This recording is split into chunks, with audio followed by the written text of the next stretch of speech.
Good evening, everyone. Although I'm a fairly long-standing member of this club, I don't often come to meetings due to time pressure from my other activities, mainly my business. So I thought I'd very briefly talk a little bit about myself before I get to the main topic. But first of all, of course, welcome to Electric Vehicle Night. And of course, this is why we're all here, because all of us in our own way, we have a passion for what this meeting is all about tonight. So personally, my background is I grew up in a car family. I always had environmental leanings. And of course, it wasn't hard to put that together to develop an interest in electric vehicles. And later I decided to pursue my interest in climate science. And I went back to university and got a degree in environmental policy and management, which I majored in climate science. And as you would do with that combination of events, I therefore started a solar company 10 years ago.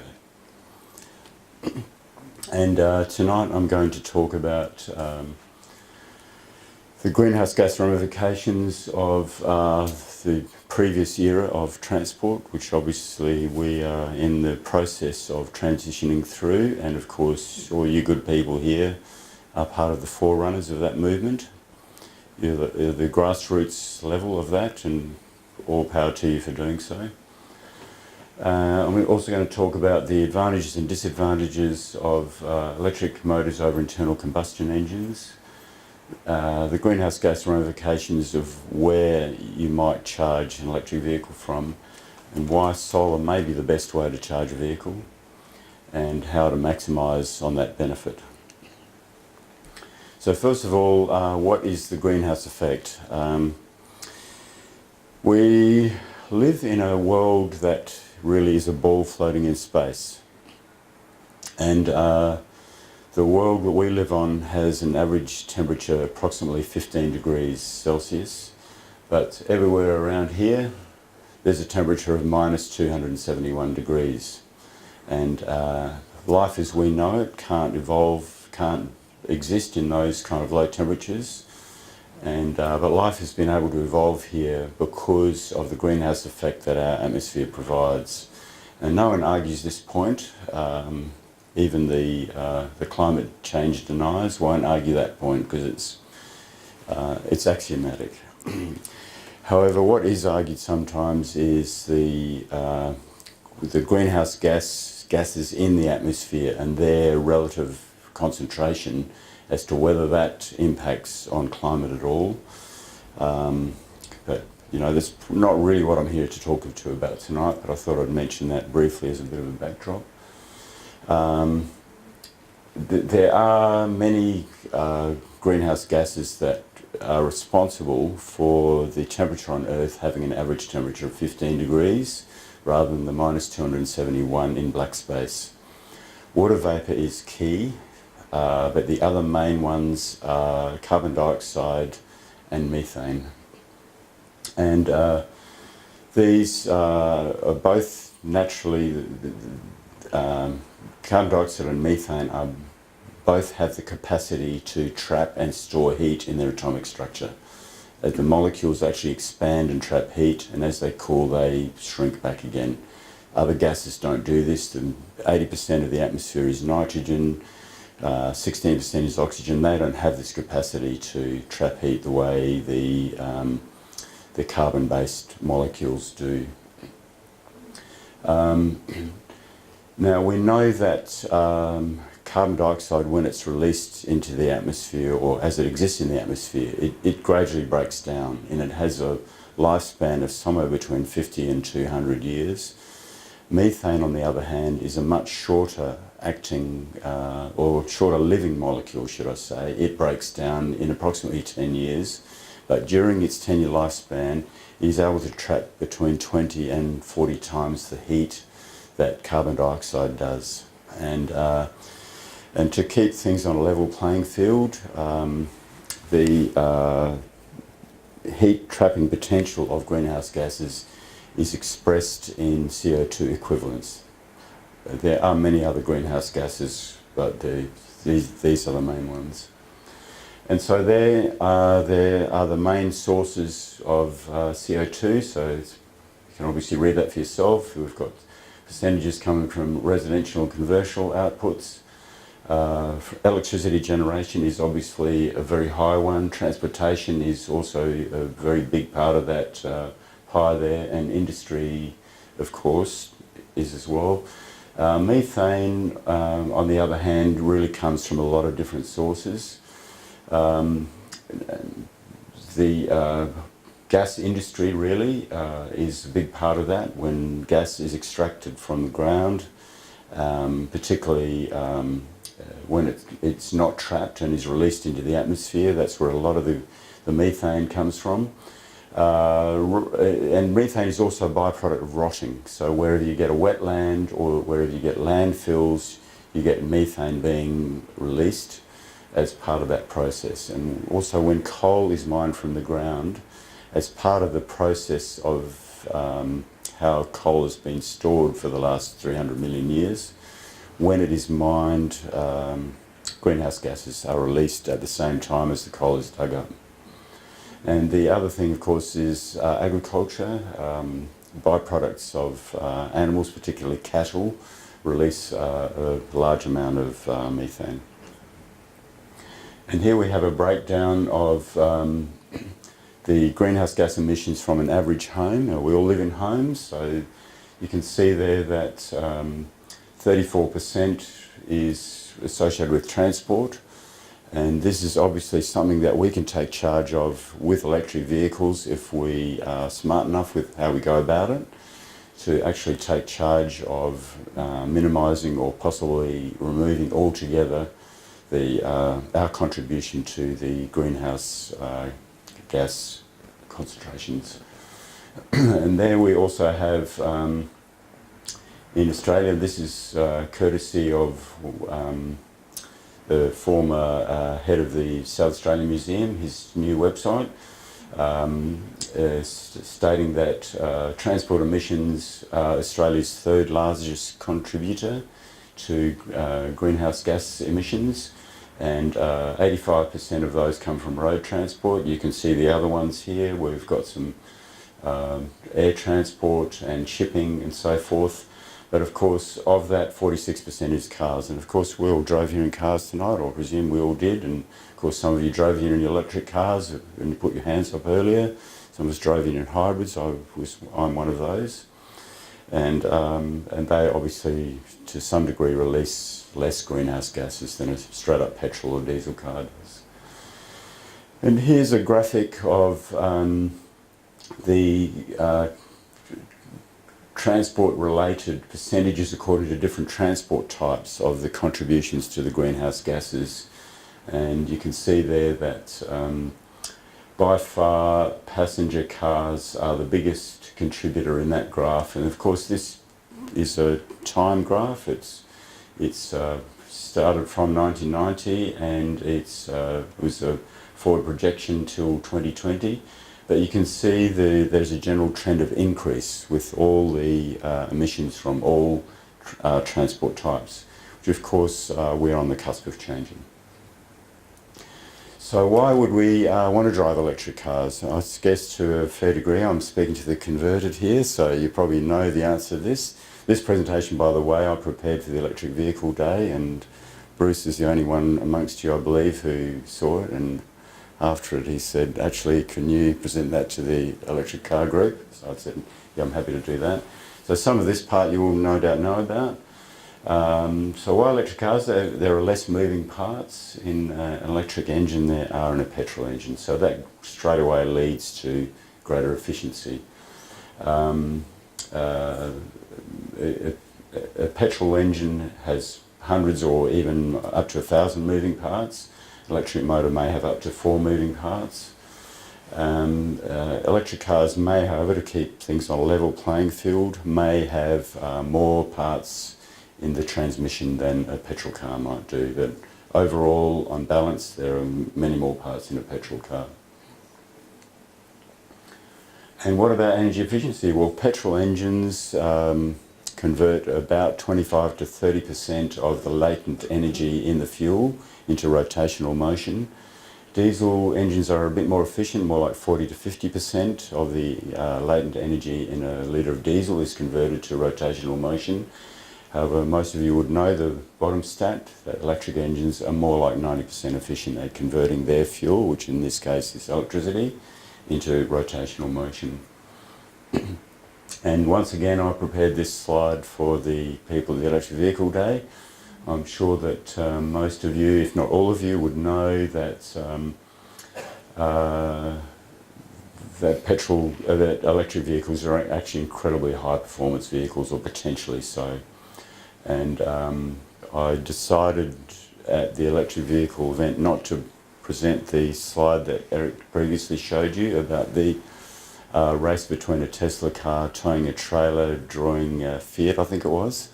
So I think that was actually a con job. I don't think it can be taken to be scientifically real, but we do get the point. Those of us who, well, I'm sure probably everyone in this room, if you don't own an electric vehicle, you've at least been in one, and you know they don't idle around. They get up and go when you ask them to. And of course, one of the reasons for that is the torque characteristics of an electric motor, which probably most of you have seen a graph like this, comparing the flatline torque properties of an electric motor compared to an internal combustion engine, in this case diesel. So this is of course one of the reasons why electric motors have such high performance, because they have such a high amount of torque from 0 RPM. So are there any negatives to do with driving an electric vehicle? Well, currently they are still much more expensive to buy than an equivalent sized petrol equivalent vehicle.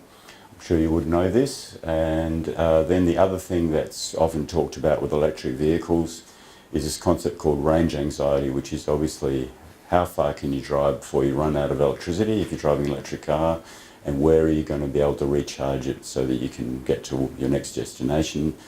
And so this is, you've probably heard this term before, called range anxiety.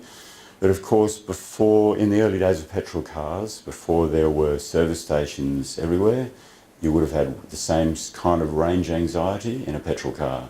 We just didn't grow up in that era. That's a previous era. To some degree, I think there is still a fear of the unknown with electric vehicles, and that's obviously one of the reasons that Electric Vehicle Day event was held, to help break down the barriers of perception that people who don't have any direct involvement with electric vehicles may have. And I congratulate all of you who are involved in that day, because this is good community effort you all did. However, despite the fact that at this point electric vehicles on a size for size basis are more expensive to buy, this will probably change over time, because one of the reasons they are more expensive to buy is simply economy of scale. It's not the only reason, but is a contributory reason, and this will change as people make more electric vehicles, and you know the industrial might being applied to them will get the cost down over time, no doubt. And of course, when they are electric vehicles are run, they do so with less emissions. Now this is, I think, a very important slide to explain a lot of the concepts associated with greenhouse gas emissions and, well, all vehicles really. So I'll just go through briefly what we have here. These are the first part of the graph, where it's in the darker brown, relates to the greenhouse gas emissions associated with all the vehicle types listed there as part of the manufacturing stage. And of course this presumes that the electricity that is being used to manufacture the electric or any of those vehicles is coming from fossil fuel sources, which certainly historically would be completely accurate. This is in the process of transition and is changing. And then of course it goes into the operational costs and the operational greenhouse gas impacts of the different vehicle types there. So you can see there is straight up reasonably average, not particularly efficient petrol vehicle has the highest amount of greenhouse gas emissions over its lifetime, and the next most greenhouse gas contributing vehicle type is actually an electric car that's being fully charged from coal generated electricity. A slightly more efficient petrol car is about on par with an electric vehicle being charged from coal electricity alone. And when the electric car is charged from oil-generated electricity, then it becomes slightly reduced greenhouse gas emissions. But you can see there, the graph is actually showing that there are higher emissions associated with the manufacture of that car in that circumstance. The next, we have a petrol vehicle, a very efficient one now, and you can see gradually as we're going through this table we're getting increasing efficiencies and reductions in greenhouse gas emissions. And obviously the next we have the electric car generated from gas. This is a stat I probably don't really agree with, and I'll mention more about that shortly.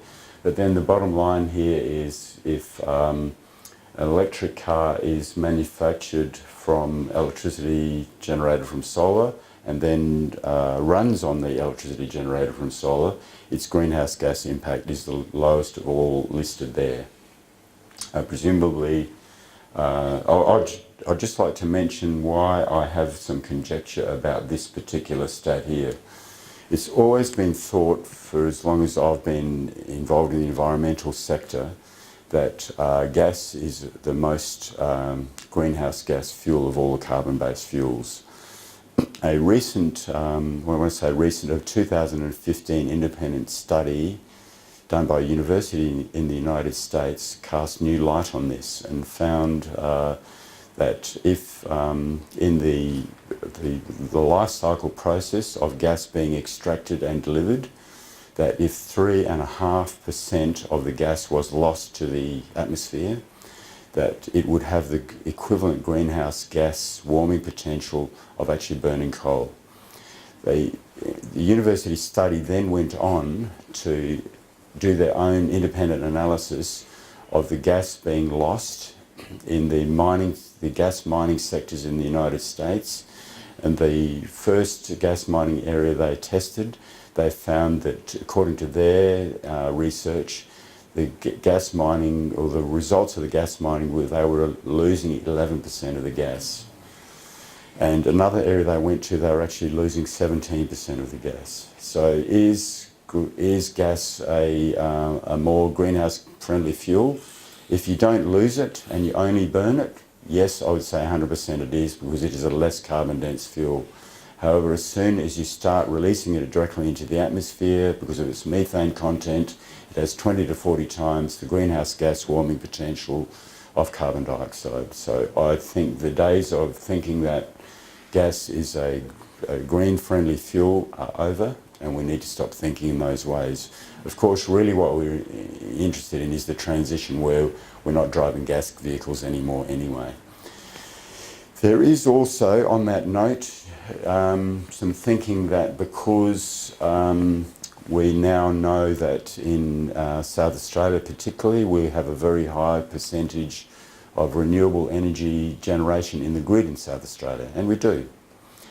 However, the nature of renewables is that their power generation capacity is intermittent and dependent on the availability of the renewable energy resource. And because of the ability of gas-fired turbines to quickly respond to meet shortfalls in the demand, gas turbines are actually being used as the main fill-in between the solar and wind-generated electricity.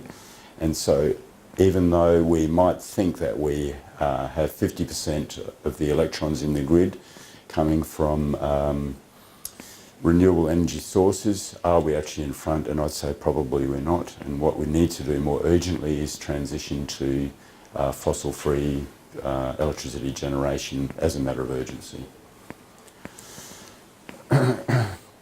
Okay, now what about the running costs? Because this is, of course, you know, those of us in this room here, we all have a passion for electric cars for our own individual reasons, possibly some of them environmental, partly some of you just prefer the smooth, quiet operation of an electric vehicle, or you just like the fact that you're involved in a new area and you feel like you're pioneers, and that's a very valid thought and reason for your involvement, no doubt.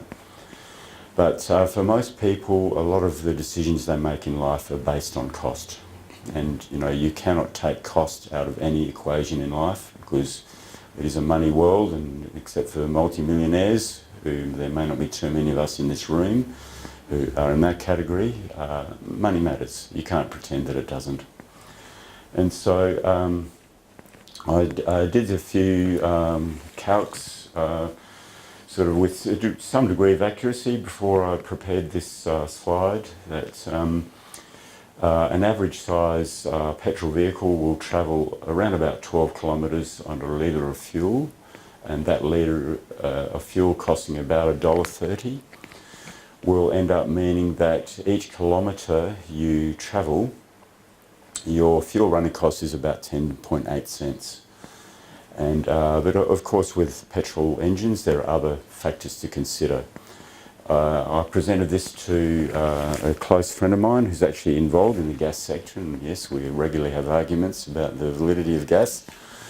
And he said, but part of the cost of fuel is actually tax, which is used to build roads, and he's absolutely correct. So this is something moving forward that will have to be factored in. Presumably we will eventually transition to everyone drives an electric vehicle. In fact, many countries have already banned the production of petrol vehicles from 2040. I believe Germany's banned it from 2030. So Australia seems to have a much slower uptake of electric vehicles than other countries, but this is changing and it will change. And so what about the running costs of an electric vehicle? Well, the fuel running costs I probably am really focusing on here. So this stat here, I based it on a Nissan Leaf. I'm sure you all know what this vehicle is.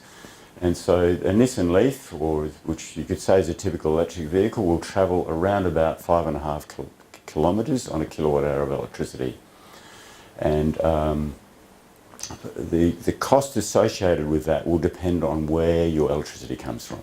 If you buy it from the grid at peak power prices, which currently most bills I'm seeing are around 40 cents a kilowatt hour, you divide that into your 5.5, you get a fuel running cost of 7.3 cents per kilometre, which is already significantly less than a petrol car. But then what about if we charge off-peak? Off-peak now is, I don't know if anyone remembers when off-peak electricity was 6 cents a kilowatt hour. Those days are gone. It's now about 22 cents mainly. I do occasionally see bills where people are still paying 16 or 17 cents for it, but I've also seen bills where people are paying 28 cents per kilowatt hour for off or J tariff electricity. Anyway, if you're paying 22 cents, which is about the average at the moment, and you charge your car from that, then you can expect to have a fuel running cost in that example of 4 cents per kilometre. And what about if we charge our cars from solar? If we have our own solar system, whether it be at home or at work, what is the cost then? And so I did some back of the envelope type calculations to come up with these numbers.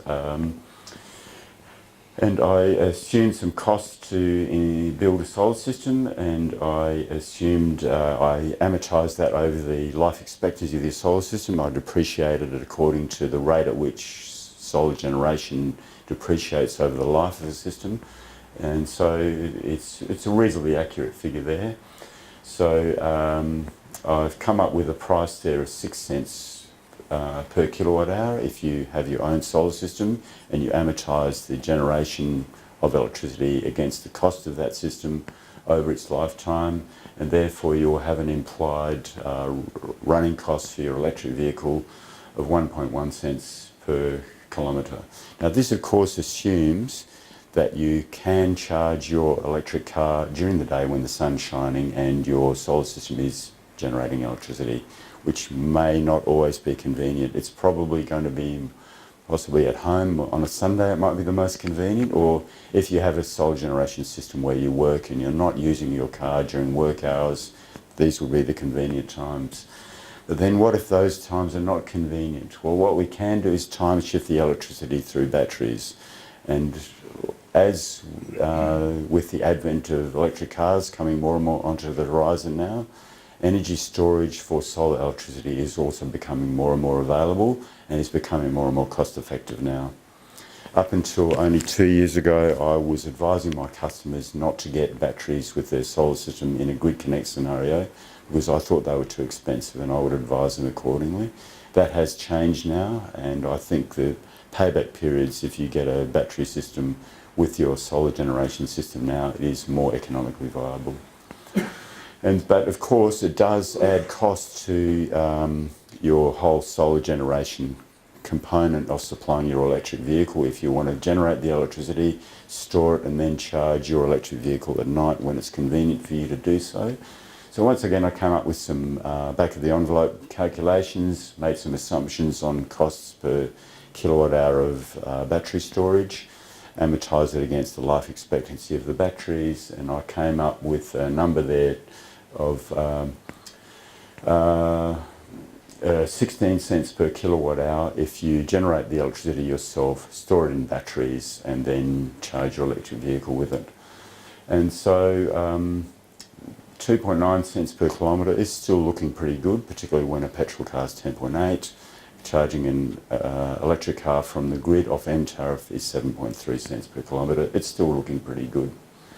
And so if you, the other thing is if you have your own solar system, one of the advantages, apart from being a good little greenie, which that's certainly what I am and why I do what I do, is you actually take control of the price of your electricity moving forward. You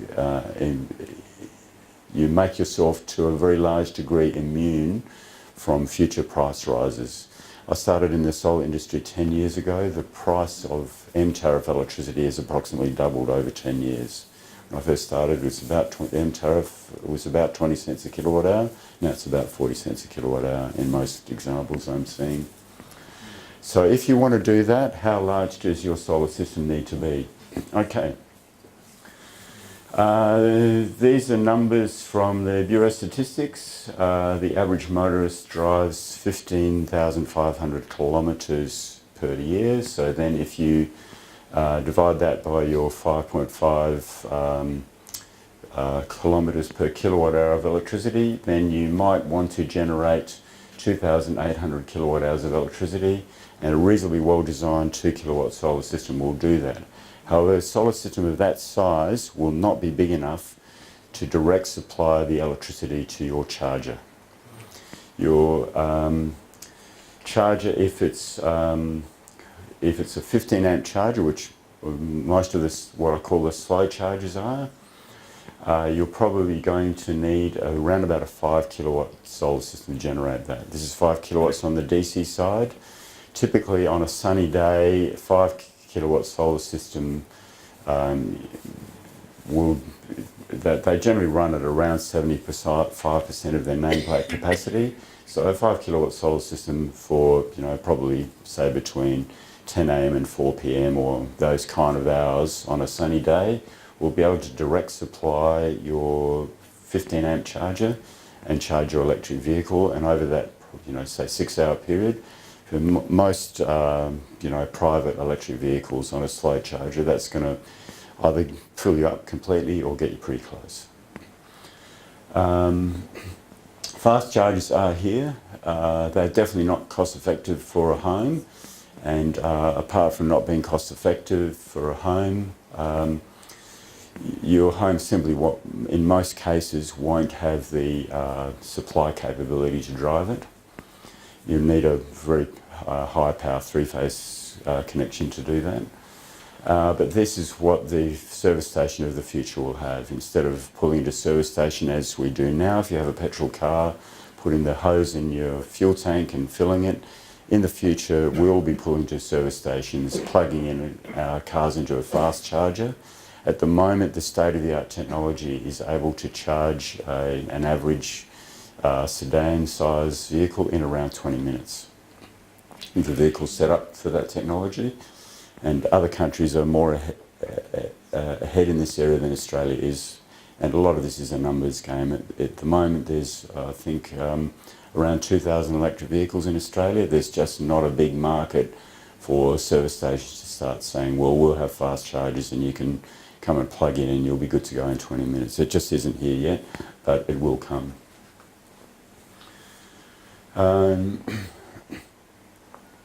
No, so moving forward, electric cars will become cheaper to buy, and they are already cheaper to run than petrol cars. This is, of course, good news in a carbon-constrained world. And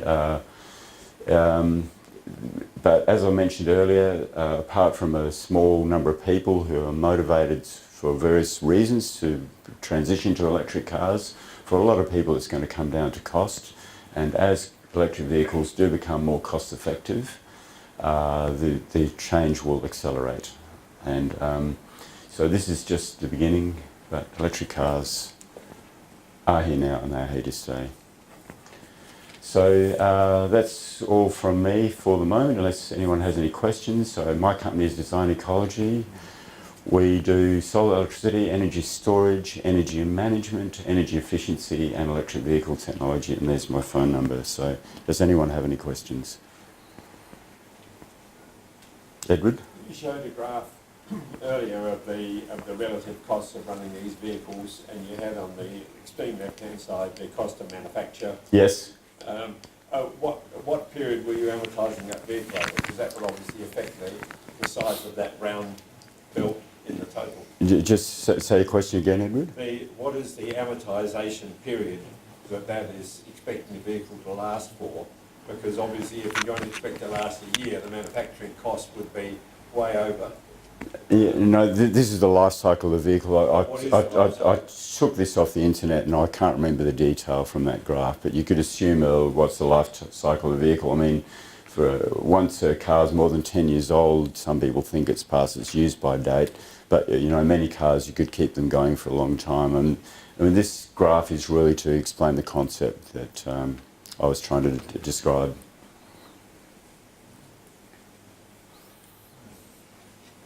You mentioned that a 2 kilowatt system couldn't direct charge a car. That's correct. No, not if you have a 15 amp charger. That's correct. That's a bit sorry for me, because I was thinking, because I've got a small solar system which is on the generous in-feed tariff. Yes. System, And you don't want to make it bigger because you'll lose your feed-in tariff. I had this idea that I could put another little system on just to charge an electric car. You can do an off-grid system and you won't lose your feed-in tariff. But you've just told me that another little system wouldn't feed the car. That's correct, Could I yeah. do it some other way? Could I put it into a battery and then into the car? Yes, you could do that. Yeah, you could do that. But you've got to be careful how you do it, because technically if you connect a battery to your existing solar system, you should automatically lose your feed-in tariff. But if you do it without telling anybody, I won't tell anybody. No, I just had the idea of having a new system, an additional system. If it's off-grid, you can do that and you won't lose your feed-in tariff, but if you grid connect more panels to your existing system, and the state government gave South Australia Power Networks a fighting fund to go and find people who are adding panels, and they'll come and hunt you and they'll remove your feed-in tariff. Essentially, they realised that 44-cent feed-in tariff wasn't such a good idea, and so they're trying to find ways to get people off it, because it's costing the state government a lot of money. But if my system was not connected to the grid, if it was a separate system and it was only charging an electric car... That's correct. I think if you had a battery system that you could plug into a power point and, you know, gradually charge your car, or if you actually just got a smaller charger for your car that drew a smaller amount of current, you could probably direct charge your car from your solar system during daylight hours. Your company could give me all of Well, I can certainly give you the information. I don't have a charger that size, but it is in theory completely doable, yes. But you'd need to be only charging at probably around about 1.4 kilowatts, which dividing that by 240, what's that, Bruce? About 6 amps? About 6 amps, yeah. So you'd need to have a 6 amp charger, then you could, on a sunny day, your solar system will be making about the right amount of power to charge your vehicle at the rate where you only used your own solar electricity. You'll be able to go to church on Sunday. That's correct, yeah. You've got to keep up with the important things. Could you mention the CO2 equivalent of methane again? It depends on how you look at it. When I first was studying this at university, it was considered to be 21 times the CO2 equivalent, but now more contemporary thinking is that it's more like 40 times. That's why I gave the range there, because what people have realised is that as methane breaks down, part of it becomes CO2 anyway, and then has a 50 to 200 year cycle. So it's, yeah. But the thing is, what we really need is more widespread deployment of various energy storage technologies, and then we can get off burning fossil fuels altogether. And of course, eventually we can get off burning fossil fuels in transport as well, which is, of course, what all you guys are interested in, I'm sure. It does mean that the government's green waste program, though, is extremely effective in terms, because that saves a lot of methane. Yeah, that's correct. This is with the councils and the, all good things, because as a civilization, waste products, methane is a byproduct of rotting. It's not the only source of methane, but it's one of the sources of methane is rotting. So when things rot, they release methane. It's just, and a natural wetland will release methane. Rice paddies release methane. There's a whole bunch of sources of it, and the less sources, and of course, tundra thaw releases methane too. So there's lots of places that can come from. What we need to do is control what we can control. Thanks very much. You're welcome. Well, if that's it, I'll hand over to someone else. You've got a question, sorry? This is not a question, what was interesting, the rest of what you say.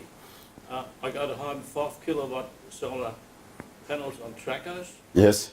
and I got an inverter, and I got 2,500 amp hour storage, and I think I'm floating along quite well. Very good. But also, they always blame the cows for the methane. They forget about 7.5 billion people for it.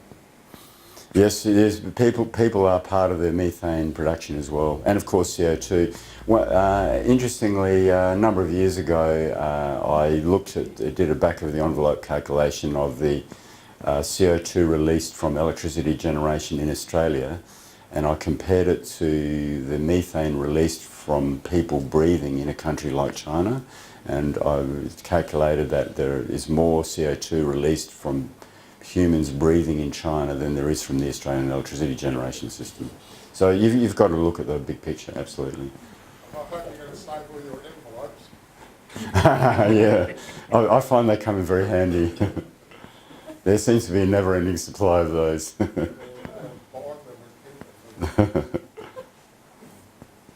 Okay.